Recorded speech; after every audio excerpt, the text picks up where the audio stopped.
Bonjour, je m'appelle Emma Thompson.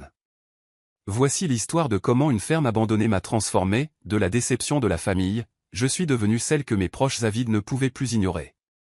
Parfois, les plus grands trésors se cachent là où les autres ne voient aucune valeur. Je me souviens du jour de la lecture du testament comme si c'était hier. L'atmosphère du bureau de notre avocat, Maître Harrison, avec ses lambris en acajou, était suffocante.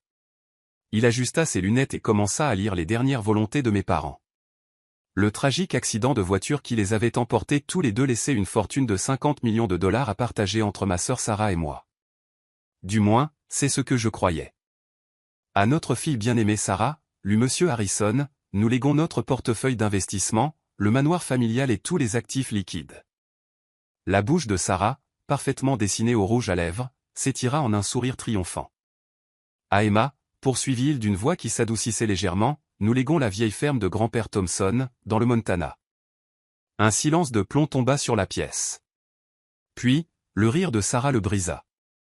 Une ferme, ricana-t-elle, faisant teinter son bracelet de créateur d'un geste dédaigneux. Oh, c'est parfait. La petite Emma a toujours préféré jouer dans la boue plutôt que d'assister au gala de charité. J'étais assise là, stupéfaite. La ferme de 80 hectares était à l'abandon depuis 20 ans, depuis le décès de grand-père. Papa l'avait toujours qualifiée de sans valeur, refusant même de s'y rendre. C'était désormais mon unique héritage. Il doit y avoir une erreur, intervint ma tante Patricia, le visage crispé par une inquiétude qui ne m'était pas destinée. Richard et Margaret n'auraient jamais laissé leur fille avec juste de la terre. Monsieur Harrison secoua la tête. Le testament est très clair. La ferme, y compris toutes les structures et leur contenu, appartient à Emma. Sarah se leva, lissant sa robe Chanel. Eh bien, sœurette, profite bien de tes granges et de tes poules. J'ai un portefeuille à gérer, moi. Elle marqua une pause à la porte, un sourire cruel aux lèvres. Ne t'inquiète pas. Si tu as besoin d'un prêt, je suis sûr qu'on pourra s'arranger. Après tout, c'est à ça que sert la famille, non? Je quittai le cabinet ce jour-là avec pour seul bagage une enveloppe Kraft contenant l'acte de propriété et les clés de la ferme. Une couche de poussière de 20 ans recouvrait tout lorsque j'arrivai sur la propriété le lendemain. La maison principale, une bâtisse à 2 étages usée par le temps, avait connu des jours meilleurs, mais ce fut l'immense vieille grange qui attira mon attention. Grand-père Thompson était un homme singulier, brillant mais excentrique. Il avait fait fortune dans l'ingénierie minière avant de se retirer dans cette ferme, où il avait passé ses dernières années à bricoler dans cette grange.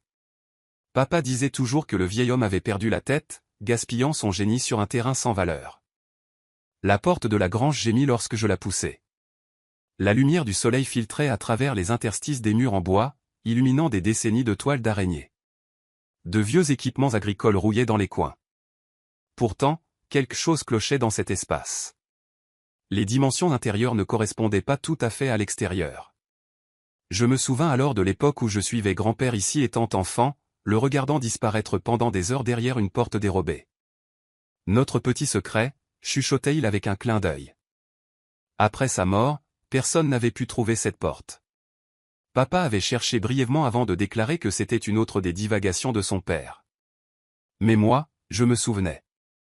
3 coups sur le mur nord, puis une pression sur la 4e planche en partant du bas.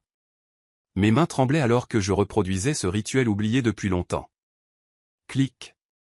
Une section du mur pivota vers l'intérieur, révélant un escalier descendant dans l'obscurité. La lampe de mon téléphone éclaira le chemin vers une immense salle souterraine. Ce que je vis à l'intérieur fit s'arrêter mon cœur. Les murs étaient tapissés de relevés géologiques détaillés, de graphiques miniers et d'analyses chimiques. Au centre trônait un laboratoire d'essais sophistiqués, préservé sous des bâches. Mais ce fut le coffre-fort dans le coin qui changea tout. La combinaison était ma date de naissance. Grand-père ne l'avait jamais oublié, même dans ses derniers jours. À l'intérieur, je trouvai un journal relié de cuir et une clé USB. La première page du journal disait, pour Emma, la seule qui ait jamais pris la peine d'écouter. Les larmes me montèrent aux yeux en parcourant ces notes méticuleuses. Grand-père n'avait pas perdu la tête. Il avait fait une découverte qui allait remodeler toute l'industrie minière. La ferme sans valeur reposait sur l'un des plus grands gisements de terres rares d'Amérique du Nord. Il avait développé un processus d'extraction révolutionnaire, à la fois efficace et respectueux de l'environnement. La clé USB contenait les brevets détaillés. Déjà déposés, mais jamais activés. Grand-père avait attendu le bon moment, et la bonne personne, pour donner vie à sa découverte. Mes mains tremblaient en réalisant la portée de la chose. La ferme n'était pas sans valeur. Elle valait des milliards. Mais je savais que si ma famille la prenait, ils essaieraient de me la prendre. Sarah engagerait les meilleurs avocats, prétendrait que je n'étais pas compétente pour gérer une telle découverte. Je devais avancer avec prudence, me protéger avant que quiconque ne réalise ce que grand-père m'avait laissé. Je passais la nuit dans la vieille maison, lisant chaque page de son journal.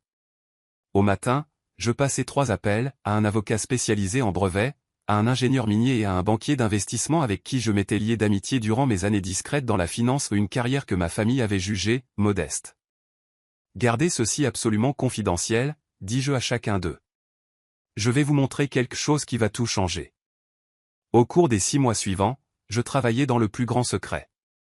Pendant que Sarah postait des photos de ses vacances de luxe et de ses galas, je rassemblais une équipe composée des meilleurs esprits de l'industrie.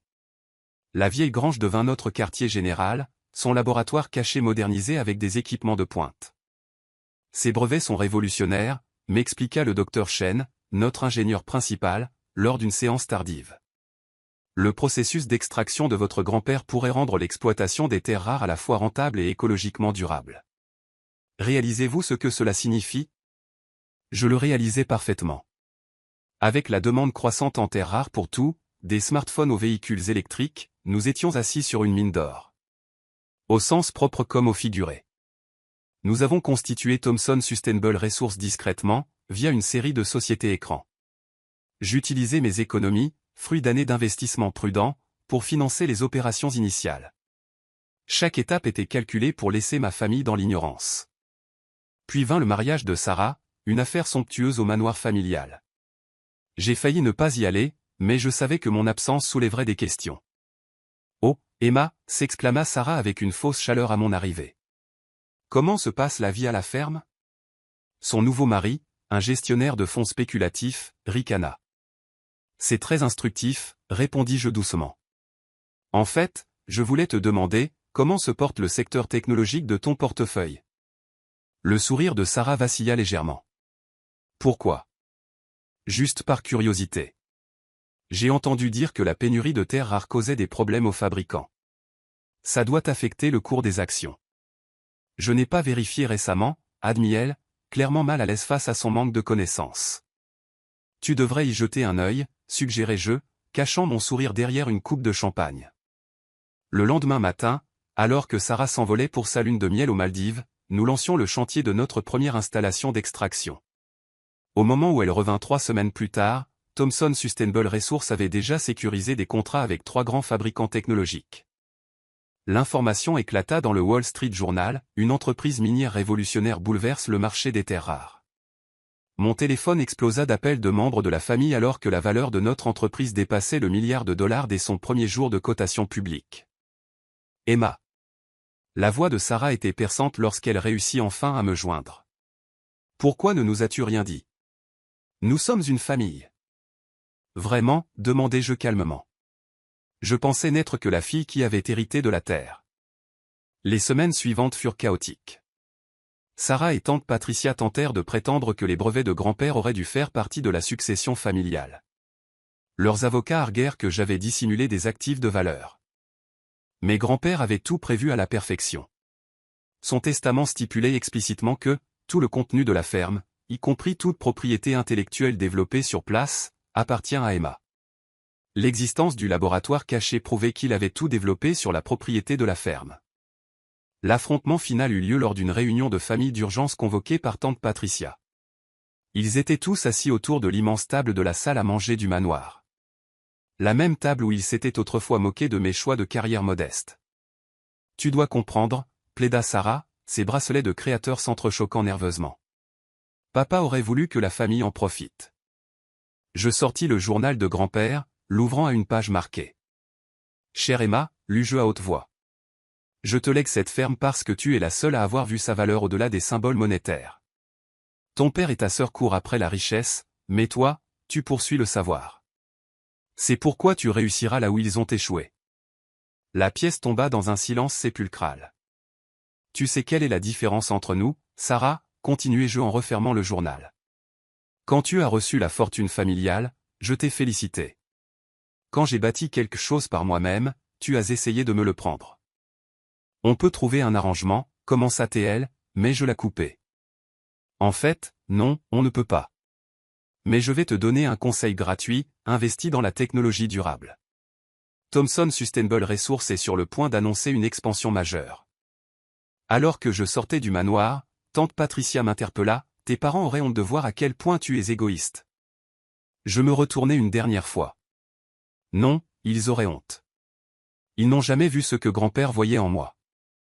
Mais c'est leur perte. Tout comme cette entreprise est la vôtre. Aujourd'hui, Thomson Sustainable Resources est évalué à 12 milliards de dollars. Nous révolutionnons l'industrie minière tout en protégeant l'environnement. La vieille ferme est devenue un centre de recherche de pointe, bien que j'ai gardé la grange exactement comme grand-père l'avait laissé. Salle secrète comprise. Sarah essaie encore de se réconcilier de temps en temps, généralement quand elle a besoin de quelque chose. Le mois dernier, elle a appelé pour investir dans notre nouvelle entreprise. J'ai demandé à mon assistant de la rediriger vers notre ligne publique de relations investisseurs. Le manoir familial a récemment été mis en vente, les investissements risqués et le train de vie somptueux de Sarah l'ont finalement rattrapé. Je l'ai racheté via une société écran et je l'ai transformé en centre d'éducation scientifique pour les enfants défavorisés. Hier, j'ai reçu une invitation pour prendre la parole lors de la cérémonie de remise des diplômes de mon ancien lycée. Le sujet ? Trouver de la valeur dans des lieux inattendus. J'ai accepté immédiatement, planifiant déjà mon discours. Après tout, parfois, la plus grande fortune n'est pas ce qu'on vous donne, mais ce que vous découvrez quand tout le monde a cessé de chercher. Quant à la vieille ferme, je vis toujours dans la maison de grand-père, bien que je l'ai rénovée avec soin. Chaque matin, je marche jusqu'à la grange et je tape sur ce panneau secret, en me souvenant de l'homme qui voyait au-delà des apparences pour trouver la vraie valeur, tant dans la terre qu'en moi. On dit que le succès est la meilleure des vengeances, mais j'ai appris qu'il ne s'agit pas du tout de vengeance. Il s'agit de prouver que la véritable valeur ne réside pas dans ce que l'on hérite, mais dans ce que l'on crée. Et parfois, l'héritage le plus précieux n'est pas l'argent, c'est la sagesse de voir ce que les autres ne voient pas.